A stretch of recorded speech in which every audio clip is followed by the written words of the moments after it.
समय ଯେତେବେଳେ ସହଯୋଗ କରେ ମାଟି ଧରିଲେ ବି ସୁନା ହୋଇଯାଏ।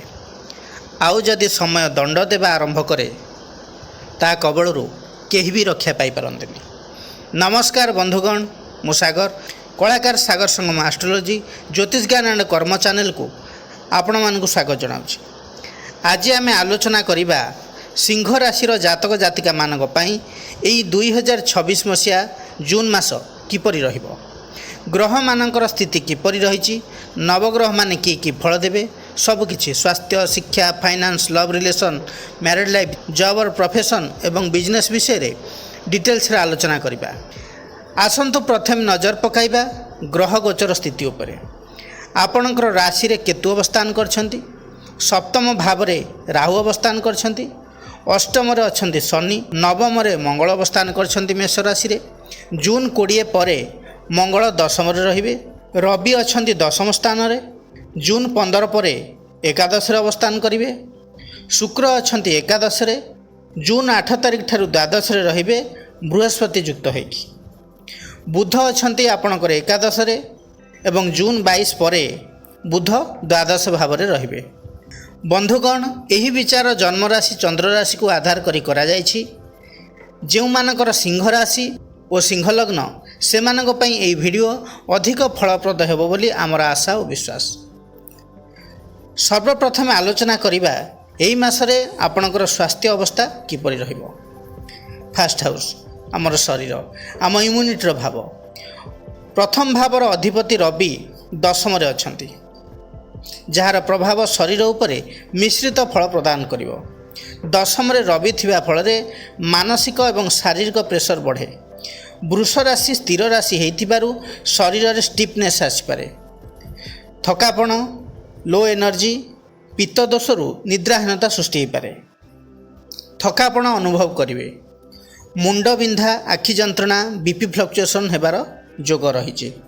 କାମ ଅଧିକ ଥିବାରୁ ମେଣ୍ଟାଲ ଷ୍ଟ୍ରେସ୍ ବଢ଼ିପାରେ। ଜୁନ୍ 15 ପରେ ରବି ଯିବେ ଏକାଦଶ ଭାବକୁ। ଏହି ସମୟରେ ସ୍ୱାସ୍ଥ୍ୟରେ ଧୀରେ ଧୀରେ ସୁଧାର ଦେଖାଯିବ। ଏନର୍ଜି ଲେଭେଲ୍ ବଢ଼ିବ। ଛୋଟ ମୋଟ ହେଲ୍ଥ ଇସ୍ୟୁରୁ ମୁକ୍ତି ମିଳିବ। ଇମ୍ୟୁନିଟି ଷ୍ଟ୍ରଙ୍ଗ ହେବ। କିନ୍ତୁ ଓଭର କନଫିଡେନ୍ସରୁ ହେଲ୍ଥ ଇଗ୍ନୋର କରିବା ଠିକ୍ ନୁହେଁ। ଏକାଦଶ ଭାବ ହେଉଛି ଲାଭ ଏବଂ ରିକଭରିର ଭାବ। ଏଠାରେ ରବି ଆସିଲେ ସ୍ୱାସ୍ଥ୍ୟରେ ପଜିଟିଭ୍ ଫଳ ଦେଖାଇବ। ଏହି ମାସରେ ଆପଣଙ୍କୁ ହେଲ୍ଥ କନସିୟସ୍ ହେବାକୁ ପଡ଼ିବ। ଯେଉଁମାନଙ୍କର ବିପି ରହିଛି ଚେକଅପ୍ରେ ରୁହନ୍ତୁ। ଅଧିକ ଗରମ ତେଲ ମସଲାଯୁକ୍ତ ଖାଦ୍ୟକୁ ଆଭଏଡ଼୍ କରନ୍ତୁ। ନିଦ୍ରା ସମସ୍ୟା କମ୍ ହେଲେ ସମସ୍ୟା ବଢ଼ିପାରେ। ଏବେ ଆଲୋଚନା କରିବା ଶିକ୍ଷା ବିଷୟରେ। ପଞ୍ଚମ ଭାବ ଶିକ୍ଷାର ଭାବ। ପଞ୍ଚମାଧିପତି ବୃହସ୍ପତି ଅଛନ୍ତି ଦ୍ୱାଦଶ ଭାବରେ କର୍କଟ ରାଶିରେ। ଆପଣଙ୍କର ବୃହସ୍ପତି ଉଚ୍ଚସ୍ଥ ଥିବାରୁ ବୁଦ୍ଧି, ଜ୍ଞାନ, ଅଣ୍ଡରଷ୍ଟାଣ୍ଡିଂ ଲେଭେଲ୍ ବଢ଼ିବ। କନସେପ୍ଚୁଆଲ ସବଜେକ୍ଟସ୍, ଥିଓରି ବେସ୍ଡ ସବଜେକ୍ଟରେ ବିଦ୍ୟାର୍ଥୀମାନେ ଷ୍ଟ୍ରଙ୍ଗ ହେବେ। ସ୍ପିରିଚୁଆଲିଟି, ଫିଲୋସଫି ପ୍ରତି ଇଣ୍ଟରେଷ୍ଟ ବଢ଼ିବ। ପଞ୍ଚମାଧିପତି ଦ୍ୱାଦଶରେ ଥିବାରୁ କିଛି ନେଗେଟିଭିଟି ମଧ୍ୟ ରହିବ। ବେଳେବେଳେ ଷ୍ଟୁଡେଣ୍ଟସ୍ମାନଙ୍କର କନସେନ୍ଟ୍ରେସନ୍ ଲ୍ୟାକ୍ କରିପାରେ। ଓଭର ଥିଙ୍କିଂ, ଡିଷ୍ଟ୍ରାକ୍ସନ୍ ବଢ଼ିପାରେ। ପଢ଼ିଲେ ମଧ୍ୟ କନସେନ୍ଟ୍ରେସନ୍ ଲ୍ୟାକ୍ ହୋଇପାରେ। ପଢ଼ିବାକୁ କ୍ଷମତା ଅଛି କିନ୍ତୁ ଫୋକସ୍ ମେଣ୍ଟେନ୍ କରିବାକୁ ପଡ଼ିବ। ସେହିପରି ନବମ ଭାବ ଉଚ୍ଚଶିକ୍ଷାର ଭାବ। ନବମାଧିପତି ମଙ୍ଗଳ ସ୍ୱଗୃହ ମେଷ ରାଶିରେ ରହୁଛନ୍ତି। ଏହା ବହୁତ ଷ୍ଟ୍ରଙ୍ଗ ପୋଜିସନ୍। ହାୟର ଷ୍ଟଡ଼ିରେ କନଫିଡେନ୍ସ, ଏନର୍ଜି, କମ୍ପିଟିସନ୍ ସ୍ପିରିଟ୍ ବଢ଼ିବ। କମ୍ପିଟେଟିଭ୍ ଏକ୍ଜାମ୍, ଏଣ୍ଟ୍ରାନ୍ସ ଟେଷ୍ଟରେ ଭଲ ପରଫର୍ମାନ୍ସ ବିଦ୍ୟାର୍ଥୀମାନେ କରିବେ। ରିସ୍କ ନେଇ ଆଗକୁ ବଢ଼ିବାର ଇଚ୍ଛା ମନରେ ସୃଷ୍ଟି ହେବ। ସିମ୍ପଲ୍ ଭାବରେ କହିବାକୁ ଗଲେ ହାୟର ଷ୍ଟଡ଼ିରେ ସକ୍ସେସ୍ ଯୋଗ ଷ୍ଟ୍ରଙ୍ଗ ରହିଛି, କିନ୍ତୁ ପେସେନ୍ସ ରଖିବା ଦରକାର।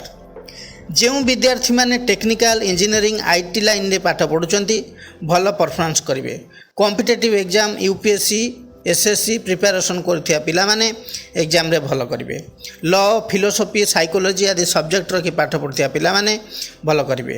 ପିଓର ମେମୋରାଇଜେସନ୍ ସବଜେକ୍ଟ, ହିଷ୍ଟ୍ରି, ଜୋଗ୍ରାଫି ଇତ୍ୟାଦି ସବଜେକ୍ଟରେ ଟିକେ ଅଧିକ ଟାଇମ୍ ଦରକାର।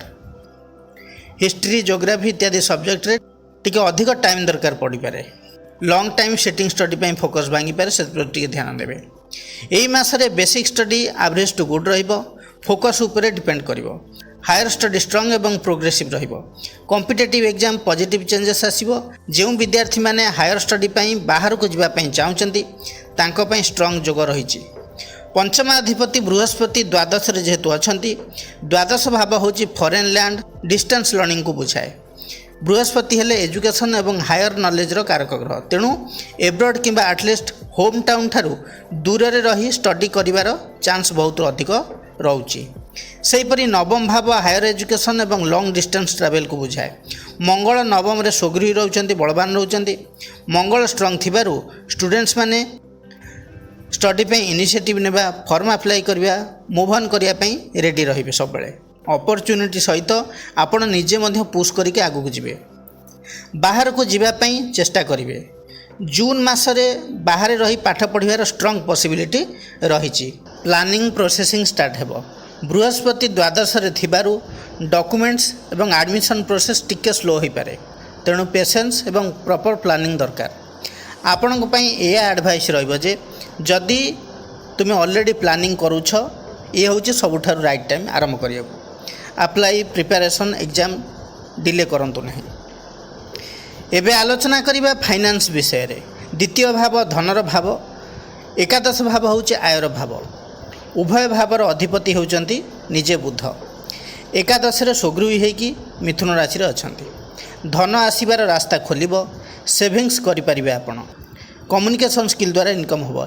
टीचिंग ऑनलाइन मार्केटिंग ट्रेडिंग रु इनकम हेबो। लाभाधिपति लाभरे स्ट्रांग इनकम जोग देखौची। मल्टीपल इनकम सोर्स डेवलप हेबो। नेटवर्किंग द्वारा लाभ हेबो। फ्रेंड कांटेक्ट सोशल मीडिया द्वारा इनकम बढ़िबो। बुध कम्युनिकेशन बिजनेस इंटेलिजेंस एवं ट्रेडिंग को रिप्रेजेंट करे। फल रे ऑनलाइन अर्निंग स्मॉल ट्रेडिंग रु भल इनकम हेबो। द्वितीय भावर अधिपति निजे स्वगृही जेतु रहउचंती स्ट्रांग धन जोग क्रिएट करूची। ओल्ड पेंडिंग मनी फेरी पाइबे। जदि आपण काको धार देथिले से पैसा आपण फेरस्त पाइबे। बोनस एवं साइड इनकम रो चांस भी रहिछि।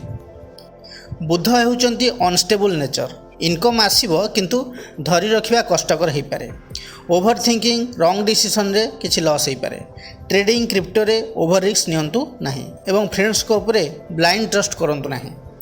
जून 15 परे रवि लाभ स्थान को जिवे।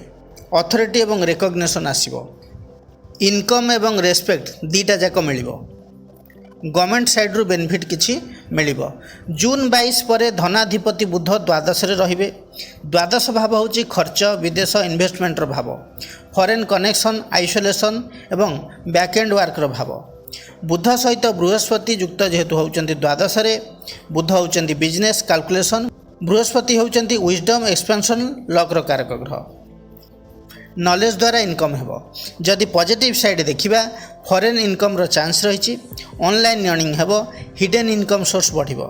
विजिबल सैलरी तुलना रे इनविजिबल इनकम अधिक हेइ पारे। सेपरि नेगेटिव जदि कहिबा एक्सपेंसेस सडनली बढ़ि जिवो। मनी होल्ड आपण करि परिबेनी। रॉन्ग एडवाइस नेले लॉस हेइ जाय पारे। धनाधिपति द्वादश रे थिबारो फॉरेन सेटलमेंट एब्रॉड कनेक्शन रो जोग देखौची। मनी आसीबो किंतु माइंड स्पिरिचुअल दिग को जीव। यही समय को केमिति यूज कले इनकम फ्लो भल हम आसतु जानिबा। जदि आपण ऑनलाइन वर्क करछंती अधिक समय फोकस करंतु। अधिक समय फोकस करी स्किल इंप्रूव करंतु। ब्लाइंड इन्वेस्टमेंट अवॉइड करंतु। धार देबा बंद करंतु। ओवर स्पेंडिंग कम करंतु। ओवरऑल जदि कहबी जून 22 तारिख परे इनकम इनडायरेक्ट वे रे आसीबो। एक्सपेंसेस बहुत बढ़िबो। फॉरेन कनेक्शन स्ट्रांग हेबो। नॉलेज एवं स्पिरिचुअलिटी ग्रोथ आसीबो। रोजगार हेबो किंतु सेव करियर टिके कष्ट होई पारे। स्मार्ट हैंडलिंग एठी दरकार। एबे आलोचना करिबा लव रिलेशन विषय रे।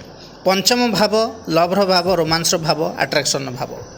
पंचमाधिपति बृहस्पति अछंती द्वादश रे उच्चस्थ होइकी कर्कट रे। लव लाइफ डीप इमोशनल एवं स्पिरिचुअल हेबो किंतु द्वादश भाव hidden relationship secret love long distance love one side love रो पॉसिबिलिटी बढ़िबो। आपण काहाकू मने मने जदि भल पाउथिबे ओपनली एक्सप्रेस करि परिबेनी। द्वादश भाव होछि लॉस खर्च बेड प्लेजर फॉरेन कनेक्शन भाव। लव लाइफ रे इमोशनल अटैचमेंट बढ़िबो बट प्रैक्टिकल रिजल्ट कम मिलिबो। फॉरेन ऑनलाइन रिलेशनशिप रो चांस बढ़िबो। लॉन्ग डिस्टेंस रिलेशनशिप डेवलप हेबो। द्वादश भावर प्रभाव थिबारु मिसअंडरस्टैंडिंग भी बढ़ी पारे किंबा परस्पर ठारू डिस्टेंस रे रही पारंती लिमिटेड पीरियड पाई। किछि दिन परे आपस बुझामणा हेइ पारे पुणी एकाठी हेइ पारंती। जून 8 परे शुक्र बृहस्पति सहित द्वादश रे एकाठी रहिबे। यही समय हूँ love life main turning point. Romantic feelings peak को जीव, physical attraction emotional bonding strong हेबो, सीक्रेट रोमांस बढ़िबो। नेगेटिव दृष्टि जब देखा ओवर एक्सपेक्टेशन इल्यूजन कन्फ्यूजन रहिबो लव रे, पार्टनर सहित मिसअंडरस्टैंडिंग हो पारे। शुक्र होचंती लव रोमांस कारक ग्रह, बृहस्पति होचंती विजडम एवं प्योरिटी कारक ग्रह। दुईटी ग्रह द्वादश रे थिबारु लव रे सैक्रिफाइस अधिका रही पारे। आपण देबे अधिक किंतु पाइबे कम। जो माने सिंगल अछंती हिडन लव क्रॉस डेवलप हेबो। ऑनलाइन माध्यम रे लॉन्ग डिस्टेंस लव रो चांस अधिक रहिबो। जून 8 पर अट्रैक्शन सडन आसीबो। जो माने ऑलरेडी रिलेशनशिप रे अनेक दिन हेबो रहिलेनी इमोशनल बॉन्डिंग स्ट्रांग रहिबो, बट डिस्टेंस इश्यू रहिबो। फिजिकल मीट कम हेबो। ट्रस्ट मेंटेन करबा दरकार। ओवरऑल जून रो लव लाइफ जदि कहबी love life intense but complicated रहिबो। Emotionally satisfying but practically confusing रहिबो। Secret love distance love dominate करिबो। सिंपल लाइन रे कहबा को गले हृदय रो प्रेम हबो, मन सर्वदा कन्फ्यूज रहिबो। एबे आलोचना करिबा विवाह और दाम्पत्य जीवन विषय रे। सप्तम भाव दाम्पत्य जीवनर भाव। सप्तम रे अछंती राहु, लग्न रे अछंती केतु। लग्न होची आत्मा माइंडसेट व्यवहार एवं चरित्रर भाव। केतु एठारे थिबारु डिटैचमेंट अर्थात अलग हेबार मानसिकता को दर्शाई थाए। स्वभाव शांत रहिबो किंतु इमोशनली डिस्टेंस सृष्टि हेबो। यार प्रभाव रे पार्टनर को लागि पारे जे आपण तांको इग्नोर करूछंती। मैरिड लाइफ रे कम्युनिकेशन गैप रहिबो, इमोशनल बॉन्डिंग कमी पारे। सप्तम रे राहु थिबारु राहु एठारे कन्फ्यूजन इल्यूजन अट्रैक्शन देबो। पार्टनर बिहेवियर अनप्रेडिक्टेबल हो पारे। अननेसेसरी डाउट मिसअंडरस्टैंडिंग बढ़ी जाई पारे। सडन आर्गुमेंट हबो। ओवर थिंकिंग एवं ट्रस्ट इश्यू रहिबो। कई एक्स्ट्रा मैरिटल अफेयर्स अट्रैक्शन ने पड़ी पारंती। सप्तम भावर अधिपति शनि अछंती अष्टम रे। अष्टम भाव होची hidden issue sudden problem transformation भाव। दाम्पत्य जीवन रे दूरता आसीबो। रेस्पॉन्सिबिलिटी प्रेशर बढ़ी जीवो। रिलेशनशिप रे बर्डन फील हेबो। इंटीमेसी कमी पारे। पार्टनर हेल्थ इश्यू आपन को असुविधा पकई पारे। मेंटल स्ट्रेस भी रहिबो। केबे केबे सेपारेशन मनोभाव आसी पारे। किंतु एठी एते सब नेगेटिव भितरे पॉजिटिव भी किछि देखौछि, कारण बृहस्पति दृष्टि सप्तम पति को रही एवं अष्टम भाव को भी रही। किछि मात्रा रे नेगेटिविटी को कमाइबो। बृहस्पति हेउचंती विजडम एवं प्रोटेक्शन पॉजिटिविटी कारक ग्रह। तेणु रिलेशनशिप को भांगिबारु बंचेबे। मिसअंडरस्टैंडिंग समाधान करिवार चांस क्रिएट हेबो।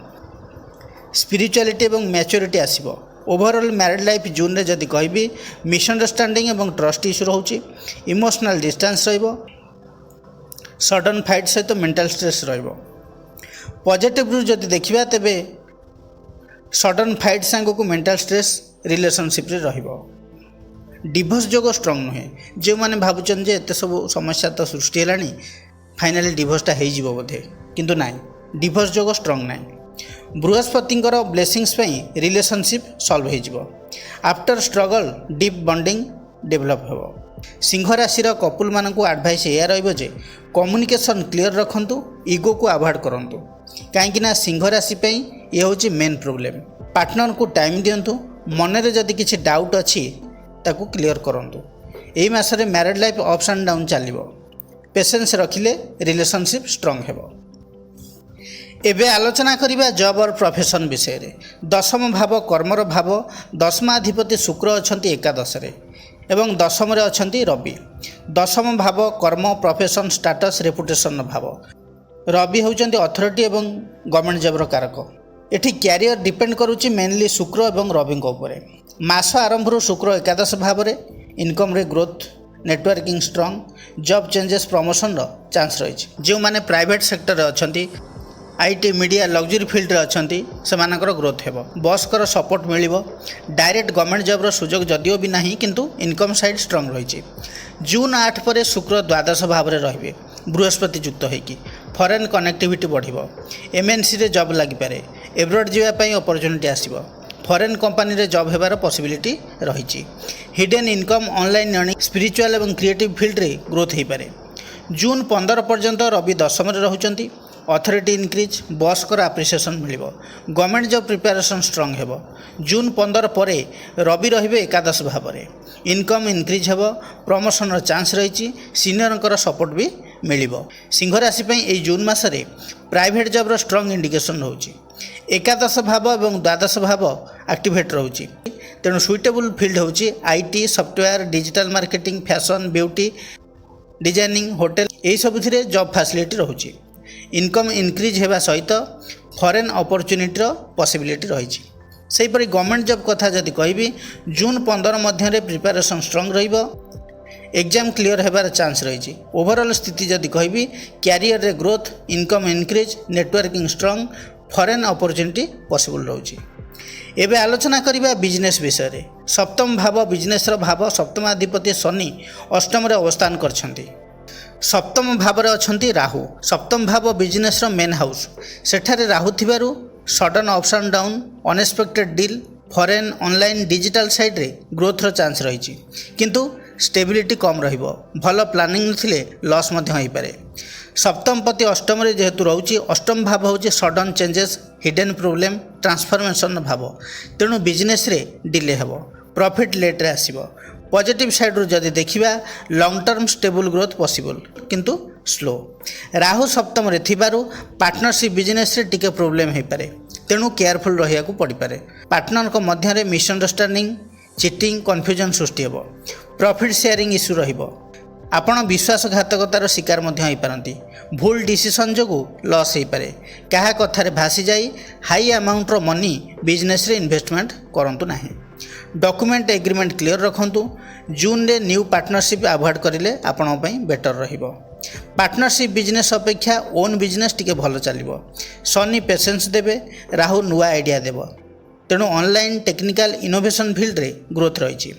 ସପ୍ତମାଧିପତି ଶନି ଅଷ୍ଟମରେ ଯେହେତୁ ରହୁଛନ୍ତି, ବୃହସ୍ପତିଙ୍କ ଦୃଷ୍ଟିରେ ରହୁଛନ୍ତି, ହାର୍ଡ଼ୱାର୍କ ବେସ୍ଡ ବିଜନେସ୍ ଭଲ ଚାଲିବ।